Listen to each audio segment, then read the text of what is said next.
नमस्कार दोस्तों, yes I can classes में मैं आप सभी का स्वागत करता हूं। आज हम लोग देखेंगे छत्तीसगढ़ शिक्षक पात्रता परीक्षा और छत्तीसगढ़ शिक्षक भर्ती परीक्षा से संदर्भित बाल विकास के कुछ महत्वपूर्ण प्रश्नों की श्रृंखला का पार्ट 2। और हम लोग आज देखते हैं, कल 30 क्वेश्चन किए थे, आज उससे आगे 31वां क्वेश्चन। तो चलिए शुरू करते हैं। 31वां क्वेश्चन है, बाल मनोविज्ञान अधिक बल देता है ए विकास पर, बी व्यवहार पर, सी विषय वस्तु पर, डी सभी पर। तो बाल मनोविज्ञान जो है विकास, व्यवहार और विषय वस्तु इन तीनों पर बल देता है, तो इसका आंसर होगा डी सभी पर। अगला क्वेश्चन है, पियाजे ने अवस्थाओं को कहा है। पियाजे ने अवस्थाओं को क्या कहा है? ए वर्ष, बी एज, सी अवधि, डी काल। तो पियाजे ने अवस्थाओं को अवधि कहा है। पियाजे ने संज्ञानात्मक विकास का सिद्धांत दिया, जिसमें उन्होंने बच्चों के संज्ञानात्मक विकास को 4 मुख्य अवस्थाओं में बांटा, जिसमें पहला है संवेदी क्रियात्मक अवस्था, जिसे इंद्रिय जनित गामक अवस्था भी कहते हैं।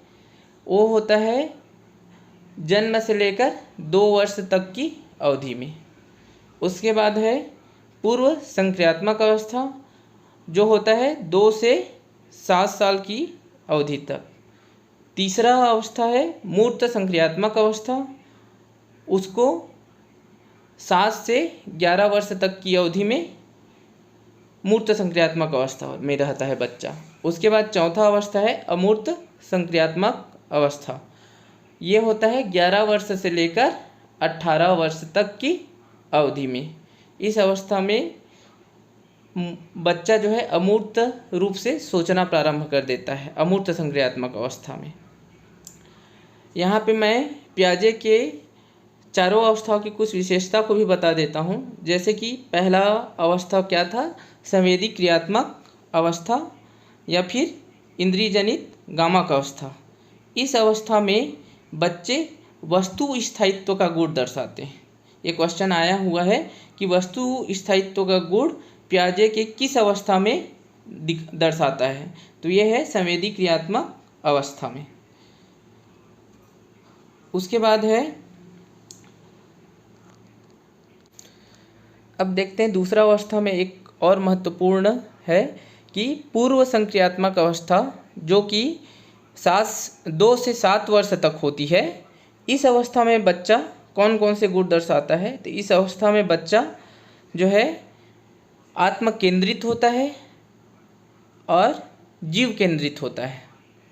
उसके साथ इस अवस्था में बच्चे में संरक्षण का अभाव होता है और विपरीत प्रतिक्रिया, जो कि है रिवर्सिबिलिटी, उसका भी अभाव होता है। तो ये जो है पूर्व संक्रियात्मक अवस्था की मतलब विशेषता है। ये क्वेश्चन आया हुआ है कि आत्म केंद्रित किस अवस्था में होता है? तो वो पूर्व संक्रियात्मक अवस्था में होता है। इसी अवस्था का एक और गुण है कि जादुई सोच। पूर्व संक्रियात्मक अवस्था में बच्चा जादुई सोच रखता है। अगला एक आता है मूर्त संक्रियात्मक अवस्था। इस अवस्था में बच्चा जो है संरक्षण का गुण करता है, विपरीत प्रतिक्रिया कर लेता है और चीज़ों को मूर्त रूप में देखना शुरू कर देता है। उसके बाद है अमूर्त संक्रियात्मक अवस्था। इस अवस्था में बच्चा अमूर्त रूप से सोचना प्रारंभ कर देता है। अमूर्त संक्रियात्मक अवस्था मतलब किशोरावस्था की आयु है। तो चलिए अगला क्वेश्चन देखते हैं। 33, बालक दूसरों की राय या विचार स्वीकार करता है। ए 5 से 6 वर्ष में, बी 10 से 12 वर्ष में, सी 7 से 9 वर्ष में, डी बी और सी सही है। तो बालक दूसरे की राय या विचार स्वीकार कब करने लगता है? जब बच्चा 7 से ज़्यादा साल का हो जाता है और 10 से 12। तो इसका आंसर होगा डी, बी और सी सही है। बी और डी दोनों सही हैं।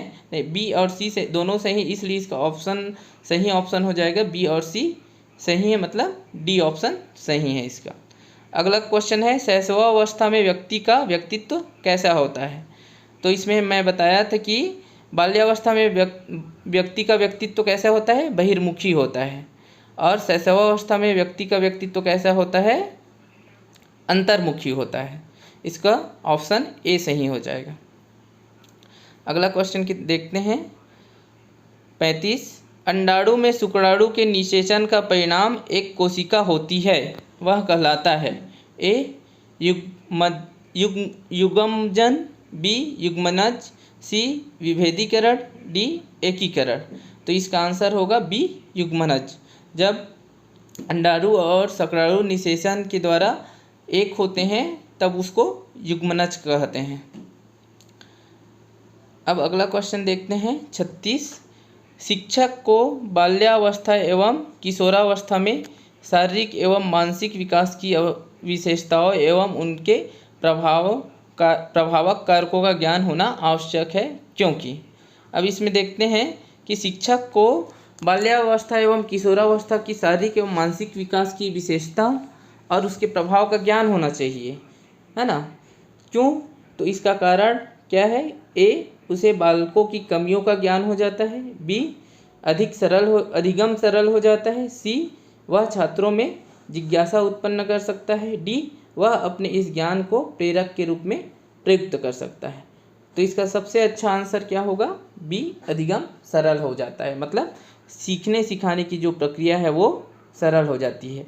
अधिगम की परिभाषा आप लोग जानते होंगे कि अधिगम किसको बोलते हैं।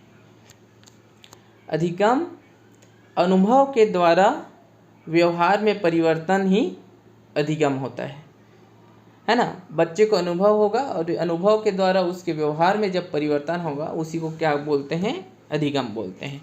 अधिगम मतलब लर्निंग, अंग्रेजी शब्द है सीखना।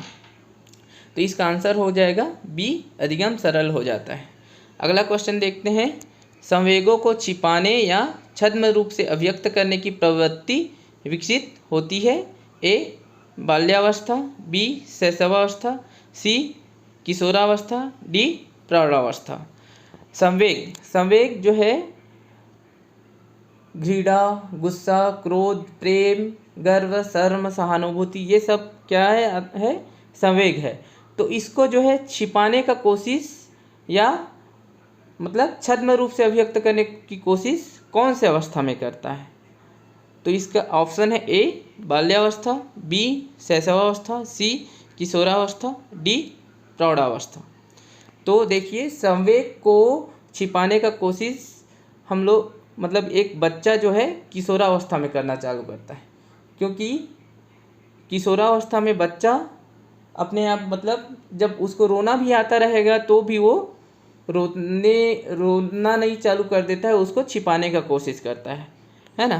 तो ये जो है संवेगों को छिपाने या छद्म रूप से अभिव्यक्त करने की प्रवृत्ति विकसित होती है, ये इसका ऑप्शन सी किशोरावस्था सही है। बाल विकास को सर्वाधिक प्रभावित करने वाला कारक है। ए यौन शिक्षा, बी सुंदर विद्यालय, सी खेलकूद का मैदान, डी बुद्धि परीक्षण। तो इसका आंसर है खेलकूद का मैदान। ये क्वेश्चन कहीं न कहीं आया हुआ है। इसका आंसर होगा खेलकूद का मैदान। सबसे ज़्यादा प्रभावित करता है बच्चे को, बाल विकास को खेलकूद का मैदान प्रभावित करता है। अगला क्वेश्चन है शारीरिक विकास का क्षेत्र है। शारीरिक विकास का क्षेत्र क्या क्या है, देखते हैं क्या क्या ऑप्शन दिया है। ए स्नायु मंडल, बी हड्डियों में वृद्धि, सी मांसपेशियों में वृद्धि, डी उपयुक्त सभी। तो देखिए शारीरिक विकास किसको बोलते हैं कि हमारे शरीर के अंगों में वृद्धि को शारीरिक विकास कहते हैं, चाहे वो आंतरिक अंग हो या फिर बाह्य अंग हो। तो इसका आंसर ए स्नायु मंडल मतलब नर्वस सिस्टम, तंत्रिका तंत्र से संबंधित, है ना। तो इसको भी शारीरिक विकास बोलेंगे। बी हड्डियों में वृद्धि, हड्डी भी हमारा एक शरीर का एक पार्ट्स है ना, तो उसको भी शारीरिक विकास के अंतर्गत आएगा। मांसपेशियों में वृद्धि, ये भी शारीरिक विकास के अंतर्गत आएगा, इसलिए इसका ऑप्शन हो जाएगा डी उपयुक्त सभी। शारीरिक विकास का क्षेत्र ये तीनों है ना, तो इसका सही आंसर हो जाएगा डी उपयुक्त सभी। अब अगला क्वेश्चन में देखते हैं, हाथों और पैरों का अनुपात जीवन पर्यंत रहते हैं। ए एक समान, बी अलग अलग, सी हाथ छोटे जबकि पाँव बड़े, डी पाँव छोटे जबकि हाथ बड़े। तो देखिए हाथ और पैर का अनुपात जो है जीवन पर्यंत एक समान रहता है ना। मतलब हाथ और पैर में जब वृद्धि भी होगा बच्चे का, है ना, तो हाथ ज़्यादा और पैर कम ऐसे वृद्धि नहीं होगा, दोनों एक अनुपात में वृद्धि करेंगे। दोनों का अनुपात जो है जैसे जन्म के समय रहेगा उसी अनुपात में जो है वो वृद्धि होते जाएगा, और वो जो अनुपात है वो जीवन पर्यंत वैसे ही रहता है। तो ये है, इसका सही ऑप्शन है ए एक समान। अगला देखते हैं 41, लड़का लड़के के साथ और लड़की लड़की के साथ खेलना व रहना पसंद करते हैं। इस अवस्था में समलैंगिक भावना अधिक रहती है तथा बालक इस अवस्था में स्वयं को परिपक्व या समझदार दिखाने की कोशिश करता है। यहाँ किस अवस्था की बात हो रही है? तो ये जो है देखिए, लड़का लड़की के साथ और लड़की लड़की के साथ, है ना, आपस में समलैंगिक भावना ज़्यादा रहती है इस अवस्था में। और इस अवस्था में क्या बोल रहा है कि स्वयं को परिपक्व या समझदार दिखाने की कोशिश करता है। यह किस अवस्था की बात हो रही है? तो ये जो है बाल्यावस्था की बात हो रहा है। स्वयं को परिपक्व या समझदार दिखाने की कोशिश करता है, इसीलिए बाल्यावस्था को मिथ्या परिपक्वता का काल भी कहा जाता है ना। तो ये है बाल्यावस्था को कहा जाता है, और बाल्यावस्था को मिथ्या परिपक्वता का काल रास ने कहा है ना। अगला देखते हैं, कितने दिन या सप्ताह या माह या वर्ष का बालक अपने माता पिता को पहचानने लगता है? यहाँ पे गलत लिख गया है, पहचानने लग जाता है। कितने दिन का या फिर कितने सप्ताह का या फिर कितने वर्ष का बालक अपने माता पिता को पहचानने लग जाता है? ऑप्शन है ए 3 सप्ताह का, बी 3 माह का, सी 3 वर्ष का, डी 3 दिन का। तो इसका आंसर है 3 माह का बच्चा अपने माता पिता को पहचानने लगता है। इसका ऑप्शन है बी 3 माह का। अगला देखते हैं 43, प्रकृति पोषण विवाद निम्न में से किससे संबंधित है? ए आनुवंशिकी एवं वातावरण, बी व्यवहार एवं वातावरण, सी वातावरण एवं जीव विज्ञान, डी वातावरण एवं पालन पोषण। तो देखिए प्रकृति पोषण विवाद जो है ऑप्शन नंबर ए पे ये सही है कि प्रकृति पोषण विवाद आनुवंशिकी एवं वातावरण से संबंधित है। प्रकृति मतलब आनुवंशिकी, जो उसका मूल प्रकृति रहता है, जो वो आनुवंशिक रूप से प्राप्त करता है बच्चा, और पोषण मतलब जो वातावरण है ना, उससे वातावरण, उसका पालन पोषण, उसका खान पान, ये सब चीज़ आ जाता है।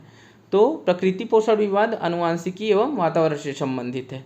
इसमें जो है प्रकृतिवादी बोलते हैं कि बच्चे के विकास में प्रकृति मतलब आनुवंशिकी ज़्यादा महत्वपूर्ण है, जबकि पालन वाला या फिर पोषण वाला बोलता है कि, पालनवादी बोलते हैं कि बच्चे के विकास में जो है वातावरण या पालन पोषण का ज़्यादा भूमिका होता है। तो यही विवाद है ना। तो इसमें ये जो है आनुवंशिकी एवं वातावरण से संबंधित है। अगला क्वेश्चन देखते हैं, क्वेश्चन नंबर 44 है, बालक के सामाजिक विकास में सबसे महत्वपूर्ण कारक कौन सा है? ए जाति भेद, बी आनुवंशिकता, सी वातावरण, डी आनुवंशिकता ए और वातावरण। तो इसका आंसर होगा वातावरण। बालक के सामाजिक विकास में सबसे महत्वपूर्ण वातावरण होता है। वातावरण में जैसे वातावरण मिलता है, जैसे उसका समाज रहता है, उसी प्रकार से बच्चा जो है विकास करता है, उसका सामाजिक विकास होता है ना। अब अगला देखते हैं 45 बालक की अभिवृद्धि एवं विकास के संबंध में कथन का असंगत विकल्प है। ए बालक के हाथ पैर और नेत्र उसके प्रारंभिक शिक्षक है, इन्हीं के द्वारा वह 5 वर्ष में ही पहचान सकता है, सोच सकता है और याद कर सकता है। रूसो। बी 20वीं शताब्दी बालकों की शताब्दी है। ये किसने कहा है? क्रो एंड क्रो ने। सी, पहले हम अपनी आदतों का निर्माण करते हैं और फिर हमारी आदतें हमारा निर्माण करती है, डाइडेन। डी, शैशवावस्था में सीखना की सीमा व तीव्रता विकास की और किसी अवस्था की तुलना में बहुत अधिक होती है। तो इसमें कौन सा कथन असंगत है? मतलब जो मनोवैज्ञानिक है और उसका कथन है, तो इसमें कौन सा कथन असंगत है?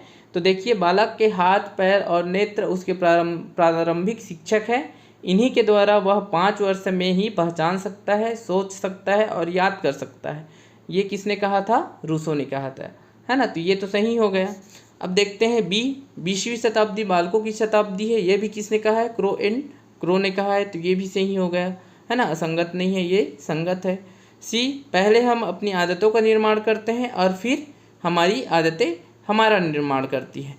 ये भी सही है, ये डाइडेन ने कहा है ना। अब देखते हैं, शैशवावस्था में सीखना की सीमा व तीव्रता विकास की और किसी अवस्था की तुलना में बहुत अधिक होती है। तो ये किसने कहा है? ये वाटसन ने कहा है। जबकि यहाँ पे क्या दिया है? वेलेंटाइन। तो ये जो है असंगत विकल्प हो जाएगा, है ना। और हम लोग जानते हैं कि वेलेंटाइन ने क्या कहा है शैशवावस्था के संबंध में? वेलेंटाइन ने कहा है कि शैशवावस्था को सीखने की आदर्श अवस्था कहा है। किसने? वेलेंटाइन ने। तो इसका आंसर हो जाएगा डी, शैशवावस्था ने। डी, ये जो ऑप्शन है डी, ये जो है असंगत हो जाएगा। अगला देखते हैं, यहाँ पे देखिए व्याख्या में लिखा भी हुआ है कि शैशवावस्था में सीखने की सीमा व तीव्रता विकास की और किसी अवस्था की तुलना में बहुत अधिक होती है। ये किसने कहा है? वाटसन ने। वाटसन को व्यवहारवाद का जनक माना जाता है। ठीक, अगला क्वेश्चन देखते हैं, व्यक्ति में अपनी भावना व संवेग का दमन करने की प्रवृत्ति विकसित होती है ना। अपनी भावना या फिर संवेग को छुपा देने की, दमन कर देने की प्रवृत्ति किस अवस्था में विकसित होती है? ए, शैशवावस्था में। बी, बाल्यावस्था में। सी, किशोरावस्था में। डी, प्रौढ़ावस्था में। तो इसका आंसर होगा बाल्यावस्था में। बाल्यावस्था में प्रारंभ हो जाता है ना, और किशोरावस्था में वो जो है ज़्यादा हो जाता है। व्याख्या देखिए, व्याख्या कि काल व ब्रूस ने बाल्यावस्था को जीवन का अनोखा काल कहा है ना। रास ने इसे छद्म परिपक्वता मतलब मिथ्या परिपक्वता का काल कहा है। किलपैट्रिक ने इसे प्रतिद्वंद्वात्मक सामाजिकरण का काल कहा है ना। तो इसका आंसर है बाल्यावस्था। ठीक, अब अगला देखते हैं, बालक में निम्न में से कौन सा विकास शैशवावस्था में नहीं होता है? ए, गामक कौशल। बी, सांवेगिक विकास। सी, मूर्त चिंतन, ये मूर्त है ना। ई, उपयुक्त सभी। तो इसमें से कौन सा विकास शैशवावस्था में नहीं होता है? तो ये है मूर्त चिंतन। मूर्त चिंतन का विकास जो है शैशवावस्था में नहीं होता है। बालक की शैशवावस्था में गामक कौशल मतलब गति से संबंधित विकास, सांवेगिक विकास मतलब ये जो है प्रेम, घृणा, क्रोध, गुस्सा, गर्व, शर्म, ये सब सांवेगिक विकास है ना। तो इसका विकास तो शैशवावस्था में होता है। जैसे कि हम लोग देख लेते हैं प्रेम और नहीं क्या बोलते हैं, पीड़ा और सुख, ये सब का विकास 1 माह की अवस्था में हो जाता है। क्रोध का विकास जो है भय का विकास जो है 5 माह की अवस्था में हो जाता है ना। तो ये सांवेगिक विकास जो है शैशवावस्था में होता है। और चलने फिरने का विकास, गामक कौशल मतलब शैशवावस्था में बच्चा बैठना चालू करता है, उसके बाद धीरे धीरे चलना चालू करता है ना। तो गति का विकास भी शैशवावस्था में होता है। लेकिन मूर्त रूप से चिंतन करने का विकास जो है बच्चे में बाल्यावस्था में प्रारंभ होता है। तो इसका आंसर जो है सही आंसर होगा सी, मूर्त चिंतन। अगला क्वेश्चन देखते हैं, किस अवस्था में बालक में सीखने की सीमा और तीव्रता विकास की और किसी भी अवस्था में बहुत अधिक होती है? किस अवस्था में बालक में सीखने की सीमा और तीव्रता विकास की किसी भी और अवस्था से ज़्यादा होता है? मतलब ए, शैशवावस्था। बी, बाल्यावस्था। सी, किशोरावस्था। डी, प्रौढ़ावस्था। तो ये जो है इसका आंसर है सीखने में तीव्रता और विकास में तीव्रता, इसका आंसर है ए, शैशवावस्था, है ना। शैशवावस्था में ज़्यादा होता है, फिर बाल्यावस्था में धीमा पड़ जाता है, उसके बाद फिर किशोरावस्था में फिर जो है उसका तीव्रता बढ़ जाता है ना। तो तो इसका आंसर हो जाएगा ए, शैशवावस्था। देखिए, वैलेंटाइन ने कहा है कि शैशवावस्था में सीखने की सीमा और तीव्रता विकास की और किसी भी अवस्था में बहुत अधिक होती है। मतलब दूसरे अवस्था से शैशवावस्था में ज़्यादा विकास होता है। यह सीखने का आदर्श काल है। वैलेंटाइन ने शैशवावस्था को सीखने का आदर्श काल कहा है ना। अब देखते हैं अगला क्वेश्चन। किशोरावस्था के बारे में कौन सा कथन असंगत है? ए, किशोरावस्था जीवन का सबसे कठिन काल है। बी, व्यक्तिगत व घनिष्ठ मित्रता किशोरावस्था की बी, व्यक्तिगत व घनिष्ठ मित्रता किशोरावस्था की विशेषता है वैलेंटाइन। सी, किशोरावस्था समाज सेवा के आदर्श का निर्माण व पोषण करते हैं, ये रास। डी, किशोरों में जो शारीरिक, मानसिक व संवेगात्मक परिवर्तन होते हैं, जीन पियाजे, है ना। तो इसका आंसर हो जाएगा, देखिए, किशोरावस्था को जीवन का सबसे कठिन काल किलपैट्रिक ने कहा है, तो ये सही है। व्यक्तिगत व घनिष्ठ मित्रता किशोरावस्था की विशेषता है, ये वैलेंटाइन ने कहा है, ये भी सही है। सी, किशोर समाज सेवा के आदर्शों का निर्माण व पोषण करते हैं, ये रास ने कहा है, ये भी सही है। तो डी देखिए, ये पियाजे ने नहीं कहा है। किशोरों में जो शारीरिक, मानसिक व संवेगात्मक परिवर्तन होते हैं, ये किसने कहा है? ये स्टेनले हाल ने कहा है। और स्टेनले हाल ने ही क्या कहा है? किशोरावस्था को संघर्ष व तनाव की अवस्था कहा है ना। तो इसका आंसर हो जाएगा ये, इसमें जो है डी आंसर हो जाएगा, किशोरों, है ना। ये पियाजे ने नहीं कहा है ना। यह कथन स्टेनले हाल का है। उसने सन 1904 में अपनी पुस्तक एडोलेसेंस में आकस्मिक विकास का सिद्धांत दिया था, है ना। उसी पुस्तक में इसका वर्णन है। अगला क्वेश्चन देखते हैं, आज का हमारा लास्ट क्वेश्चन। विकास का मनोसामाजिक विकास का सिद्धांत किसने दिया था? विकास का मनोसामाजिक विकास का सिद्धांत किसने दिया था? तो देखिए, ये ए, फ्रायड ने, बी, कोहलबर्ग ने, डी, हिल्दा ताबा ने, सी, एरिक्सन ने।